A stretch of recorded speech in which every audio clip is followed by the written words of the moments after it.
Hey, before we get into today's conversation, if this podcast has ever made you feel less alone or helped or a little honest with yourself, take a second, give us a follow. Drop a review, share it with a brother who's in the thick of it too. If you're on YouTube, hit that like, drop a comment, subscribe. All these things help the algorithm put this in front of dads who need to hear you're doing better than you think. So if this space means something to you, help us keep it growing. Thank you.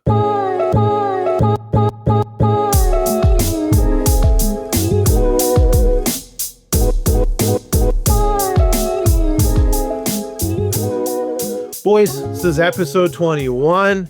Let's go. Body image for dads. Learning to respect the man in the mirror. Mm-hmm. I don't think we talk enough about body image as men. Mm-hmm. I don't think we're often allowed to or supposed to. Not because there isn't problems, not because we were never given permission to name it. It's just not something that we choose to do. Mm-hmm. This episode, I kind of want to uncover the quiet shame that we carry as dads about aging, weight, strength, hairlines, changes, insecurities, and the way Ryan's lifted his hat up. It just touched a little, touched you a bit when you talked about the hairline. I'm still young. Brother, I feel the same thing. Gosh. But these things are all unspoken truths that shape how we show up as partners, fathers, and men. Yeah. We got to go past fitness. I want to go past aesthetics, past just getting back into shape. And I want to, first look at the psyche of it. Just talking about it. Let's talk about hairline for a second. Brother. I had a moment the other day. I was prepping for a meeting. I was up in our boardroom. It was our annual audit. So I'm getting the camera ready so that our team's on camera with the auditor. I'm setting everything up. Monitor's running and I'm looking at it on my screen. And I thought, God, I can see my skull. Dog. I got hair on top of my head. What's happening? Yeah, I'm thinning. I wear a hat all the time. I gotta stop. But that was my first moment. I said to my girl, did you know about this? Have you not been telling me? Am I that thin? Brother. Yeah. I thought I'm gonna go back shaving my head. Dog. That hit my confidence hard. No, come on now. The first moment I realized that. Have you guys had an awakening moment like that? Obviously, Jeff hasn't because he's got a good amazing hair. Bro, I've got the fryer tuck. Okay, but it works, I've man. got this little spot in the back. I feel you. I told the hairdresser she's cut my hair, and I was like, "Yeah, the shorter my hair is, the less obvious my bald spot is." And she's like, "What bald spot?" I was like, "Oh, You're so nice. Yes, you're the best." Repeat client. Let's go. But the little thin spot of hair at the back. I feel that. And then starting to see those little gray beard hairs come in. I'm actually embracing the grays in the beard, Yep. wisdom. So I'm excited for a little salt and pepper on the side. Yeah. I'm good with that. I think so. But the thinning or the receding, I'm trying to get a haircut that I like right now, and we're doing kind of a buzz thing, but I've also got a cowlick. So once it starts to grow out, I look like Lloyd from Dumb and Dumber. I get out of the shower and I say that, and my girl's like, I don't want to say anything because she's like, when you do your hair, it's fine, but when it's wet, you look a bit silly. Like, God damn, I must just shave my head. Yeah. I'm just going back to that. Yeah. It's tough though. These are the things that we laugh and joke about, but that hit some people's confidence. And those quiet moments, reflecting in the mirror, it's just like, damn, man, where the hell am I going with this right now? Yeah. But give thanks to, the perfectly shaped head that I have. Yeah. I could do the bald. So Yeah. Yeah. wifey's always installing that, that confidence. Your bald head is beautiful. Oh, okay. Just Okay. okay. Thank you. Touchy. Yeah. I got my daughters, anytime I get a fresh buzz, it's just like, Daddy, can I feel like, Nice. can you stop? You're not helping the situation, but go ahead, cop a feel, you know what I'm saying? Yeah. We have to be careful. Why do we punish ourselves for being human? These are things that are out of our control. But it strikes my confidence. It hit me hard. I sat there in that meeting just like, there was no audit coming. It was just me fucking balding. And how mad I was at my girl that she hadn't told me about that yet. But why do we punish ourselves for those things? Whose approval are we chasing? Why does it matter that I'm losing my hair, my girl still loves me, she builds me up every day? Why am I chasing this look in the mirror? Who am I trying to impress? Right? And I think that that's where we have to go and ask ourselves when we feel like we're getting entering that shame, when we're criticizing our body, whose voice when you criticize are you actually hearing? Yeah, man. And I know there's a lot of folks that growing up, I don't feel I had this impact. There's a lot of people that hear their coach from school, hear their teacher, hear their parents. I've been around parents that talk about their kids, oh, they need to go on a diet, they fucking what? Never. You will never hear me say that about my son. He will never hear that. Me personally, I always try to look at the positive aspect of those things, because it's like you hear a parent say that, but their intentions are good. For sure. It might be coming out wrong, right? We all want our kids to have long lives, outlive us, healthy lives. So we understand that, okay, they're gaining the weight or they don't have the self-confidence they should have. And we tone in on that. We want the best for them, but it just comes out a little negative when you choose your words. But with me, with my girls, it's always a lifestyle thing. I set a good example in my home. I have a good routine, good discipline, but it's more for a lifestyle. It's for longevity. So when I make these comments to my kids, I come in a positive aspect, right? And I think that there's an approach, right? There's like looking at this collaboratively, rather than being like, hey, you're kind of overweight, we need to address this. No, I don't agree with that approach, but let's do it collaboratively. There also needs to be an example first. Always. And I see that from both of you. Oh shit. When was the last time I was in the gym? Last time I saw your wife in the gym. So when I was in the gym. Right. Your daughter was there too. Yes. And, I know there's a post on our Instagram of you on the machines with your daughter. Yes. Like you set that example. You going, they're going to ask that question. Hey, 100%. can I come? 100%. What's that about? What are you doing? Can you teach me? Maybe they just show up and want to walk a treadmill with you. Yep. They're there. Yep. Your daughter is do jujitsu. Your kid wanted to hit the pads with you. Like this is activity that you have set the example for and demonstrate for them, which is so much more powerful than what you're telling them to do, right? The way that I frame this, thinking about myself and my insecurities and body dysmorphia is, how do I want my son to view his body? Yes. And if he spoke out loud the way that I do internally, how would that make me feel? That would crush me. To hear him say about himself the things I say about myself. Would never want that. And that's something we have to be cautious about. I joke, he's probably going to hear this eventually. I call him Big Head right now, jokingly, right? It's out of love, but there can be an insecurity that develops. Full of brains. Who's full of chaos. Yeah. But we have to be careful. Those kind of comments will resonate with him. It's our job as parents just to be conscious of what we're putting out there, especially for our kids, right? Actions are louder than words, but at the same time, take the time to choose the correct words, man, because as simple as it might be, like you said, big head, in a joyful way, in a funny way. When he gets older, you don't know how he's going to receive that, right? It could be a thing his whole life. It was, dad's always fucking making fun of me. You got to be cautious of how you decide to deliver these things. And you know what? I've heard a couple of studies and took in some content that talks about how children, especially for the teenage years, don't fully grasp sarcasm. 100%. It's taken very literally. And although they can understand that you're laughing about it and it's a joke, they are the joke. They don't get that your joke. I don't mean it. Yeah. I'm not talking about you having a big head. I'm just joking. They don't get that. They will internalize it, regardless of how hard we try to demonstrate that this isn't truth. From what I've seen and heard, it gets internalized. Yeah, man. Regardless. So we have to be so cautious. And I think those are maybe the things that unconsciously now ring in our ears later in life. Yeah. Maybe we can't name it. Maybe I can't name why I have this body dysmorphia around, I'm a big dude. I feel like the skinniest bugger, like skinny fat kid my whole life. I have no idea why. It could be because, who knows, bullied as a kid, something made me feel small and insecure. Yeah.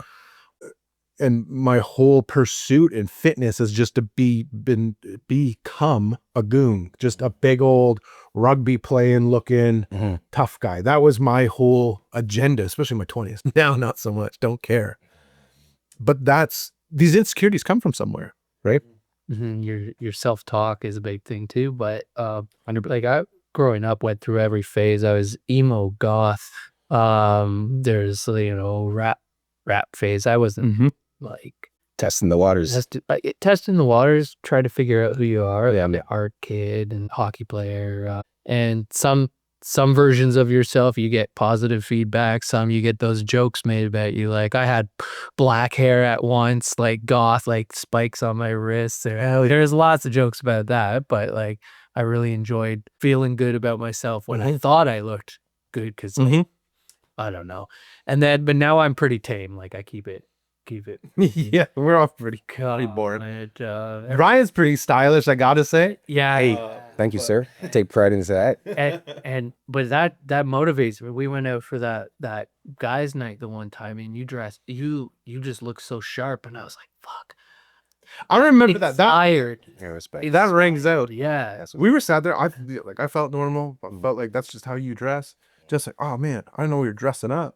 No, you know what? You're good, bro. I mean, you came clean. You look good. That's it. Oh man. Yeah. Or maybe I could take some tips from like I'll take you shopping next time. Hey, I'm always up for shopping. Boys shopping trip. Not the one. I don't know what looks good or not, man. I just wear the same thing every day. I go to t-shirt.ca where you get wholesale t-shirts cheap. Well, $6 a t-shirt. That's where I buy my shit. Okay. I get my t-shirts from the Dad Edit Podcast online store. Let's go. That's a good plug. I like that. Shifting to respecting the body that we have, not the one that we've lost. Definitely something I fucking chase. And you know what? Looking back at the pictures, again, my insecurities coming out. I was looking back. I thought I was buff. Like 20 to 24. I look back now and you little beanpole. Eat a burger, bro. Yeah. Oh, fooled you. I love it. But I was, and I've discussed it before, but that's where I started to dabble with steroids, and I was using PDs and working out all the time, not eating well, into other recreationals. Probably at my most unhealthy, but in my head, that body's the thing that I chase the most. Not to say anyone's interested. I know my girl don't care about 20-year-old me having abs. Yeah. I need to be healthy. I need to be mobile. I need to just be fit and healthy now. Yeah. But there's a little bit of like what I lost. Always. And trying to let that go is something that, I struggle with. You've always had kind of maybe a lifelong relationship with fitness. Is there a period that you think back to where you're like, dang, where'd that go? I'm going to be real. I feel like I'm in the best shape of my life right now where I'm at. Love them in my 40s, right? Growing up, I was the smallest one. So that was a big motivator for me back then to set some goals, just because I didn't want to be the one that always stood out to be the smallest, be picked on. But I feel right now with the discipline that I have, I'm in the best shape of my life. And my goal is longevity. Like, I'm not really looking for like the 8-pack. I'm not looking for the super big guns. I'm just looking for a healthy outlet, honestly, right? I noticed within my family, there's health issues. So I want to be able to do something about it now, not wait and then deal with it then. My grandparents, the last 5 years of their lives, they struggled with health, right? Declining. So my idea in my mind now is the earlier I start, the longer I can maintain, the longevity is there. I won't have to worry about someone changing my diaper. Yeah. Brother, I heard a quote that says, whether you choose a healthy lifestyle now, or you are forced to choose your health later, I love that. is up to you. Your body will say, it's time to take care of me. Yeah. And it may be too late. Yep. Let's say you, maybe you live till 85, Mhm. 90, retire at 65. Are you going to be able to do all the things that you dreamed of that No. your whole life Yeah. after? Or are you going to be too tired, too sore, too not mobile, not able? Yeah. And that's a big reality for me, and it scares me because I seen both my grandparents lived to their 90s. Yeah. But like I said, the last 5 years, it was just, the dementia started hitting, the diabetes and stuff like that. It was a scary thing to hear my grandfather in his last hours just bawling out in pain and stuff like that, calling for me and stuff like that. And that stays in my head. So that is my main motivation. That's my main picture in my head when I'm forcing myself to go to the gym when I don't feel like it and stuff like that. Yeah. Right. You're working on the inside out now rather than looking at the mirror and just 100%. focusing on what you see. And that came with maturity too, right? I came after having my first daughter. Like I said, I've always been in the gym. It was an ego thing at the beginning when I was young. Small guy, I don't want to be picked on. I want to be the big guy. But as time passed and as I had my family build, it was just, I want to be able to run with my daughters. Right. I want my last years to be joyful. I don't want to be calling my daughters to change my diaper. Yeah. I'm not fearful. Like, there ain't no one change this right here. I'm gonna change my own shit till I gotta go. Yeah. Right? Yeah. I'll get to that. Yeah. That's good. It's you've done a good job. Maybe not chasing a body that you once had, but a body that you want in the future. 100%. Which is a good way to switch things up. I think that when I was always making progress and steady progress is when I was chasing a future me. Whereas now when I attempt back at the gym, I'm chasing a previous version. That guy's gone. Yes. I ain't 20 no more. I don't have that kind of metabolism. I can't get no sleep and still go bang out a 2-hour session and work. Nope. I can't survive off pizza pockets and still build muscle. That shit's gone. Like, I need to eat real food. I need to have 6 good meals a day. I need a full sleep.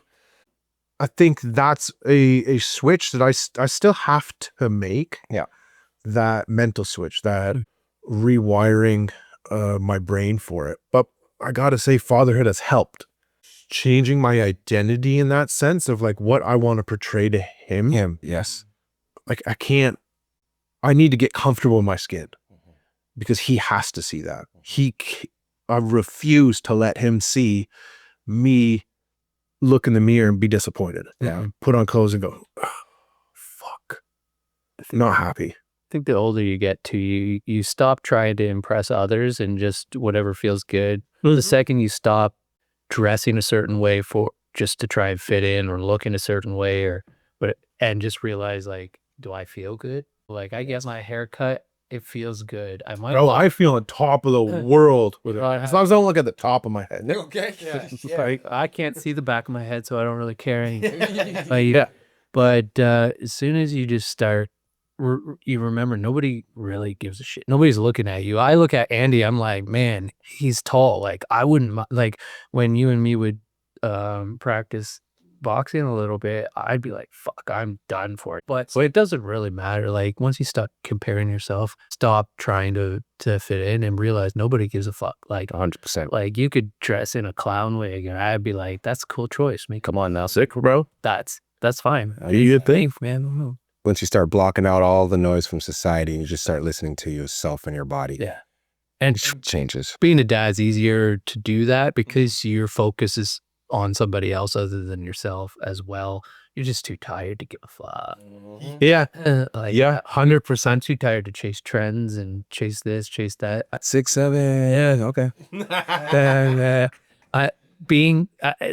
I know I'm not cool anymore, and I'm good. I'm cool with that. We cool in a different aspect, Oh, brother. exactly. We're setting the examples for this new generation. And being born in the 80s, bro, we're the envy of everybody. I was gonna say, damn what anyone says. We started the fashion. Yeah. It's, You know what I'm saying? We still look like we're in our 20s. yeah. You know what I'm saying? There's some 20 years out there right now. Ryan looks the youngest in this room. Yeah. Hey, thank you, sir.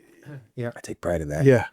Yeah, man. I couldn't believe when we first started chatting, then Nick told me your age. I thought, you're lying. This is bullshit. There's 40s? I look like I'm in my 50s. Yeah, I've out-aged him for sure. Apparently it's a sunscreen for you and me. We got to do. Yeah. The girls are always pushing that. Yeah. You got to listen. So for the third segment here is reclaiming confidence without having to put on a mask, without having to wear a costume, without faking it necessarily. This is what I'm trying to, like I've said, slowly instill in myself to demonstrate to my kid. What part of this do you guys feel your masculinity is tied to your looks, is tied to your body? You know, as men, do we get away with being a dad bod? For sure. But I think I still have this sense of like, not that I'll ever look feminine, but I can't be little. I have to be big and intimidating. I feel like I tie maybe too much of my masculinity to appearance. You guys draw that conclusion at all? Masculinity is how you act, not how you look. I think you could be 4 foot tall and the most masculine guy I've ever met. I'll let my daughter paint my toenails bright red, and then I'll take them to I took her to swimming lessons. I remember this. And then the teenage boy there was like looking at my toes. I'm like, what?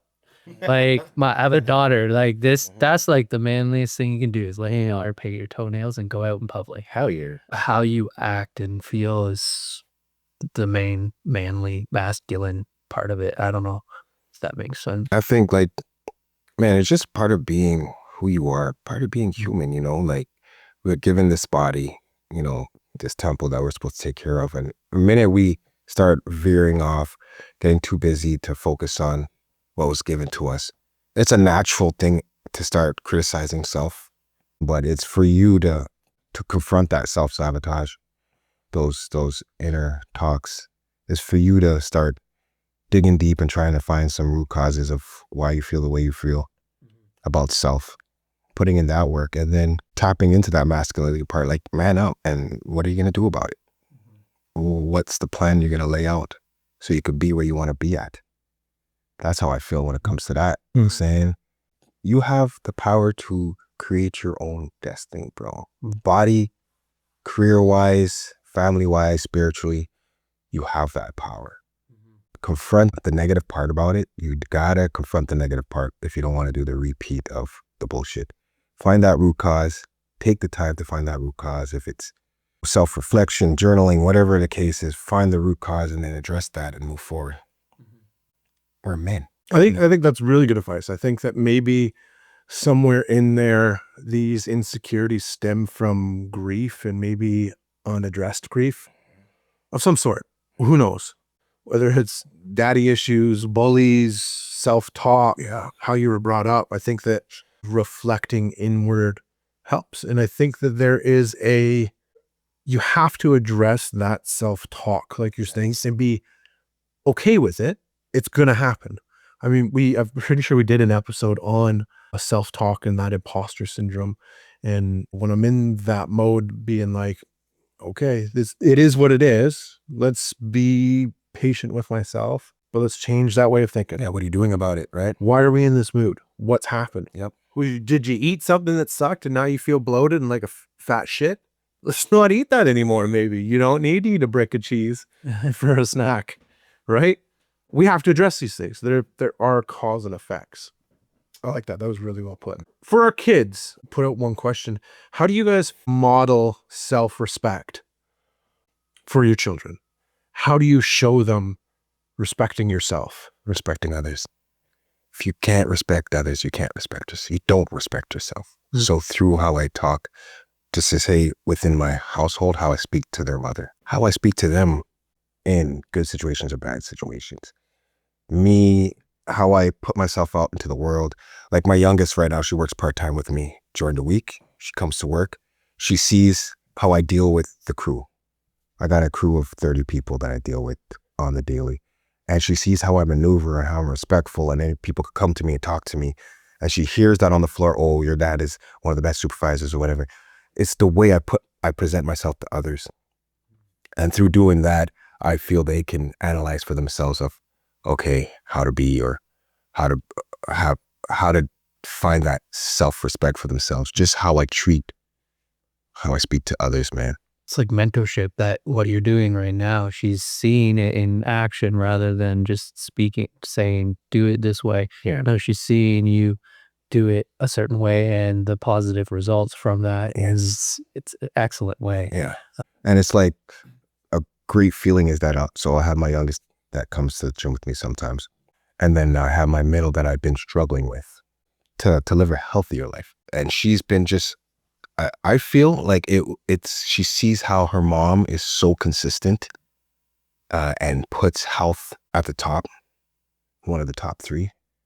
And then she sees my consistency of going to the gym, where she came to her own conclusion. Even though we were trying to motivate her, we have a black card, she can use our band, you should go to the gym, come go with mommy when she goes, whatever. And she wasn't really vibing that. We didn't pressure her. It came to the point where she realized for herself. And she's been consistent now for, I think, going on 2 months. Hey, good Of for her. going to the gym, having a routine, eating different on her own. But I think through our consistency of not nagging her, but trying to direct her in that path, and us actually doing it, she came to her own conclusion. Like, okay, I'm ready. I'm ready to come up with a meal plan. I'm ready to come up with a routine, and she's killing it right now. Yeah.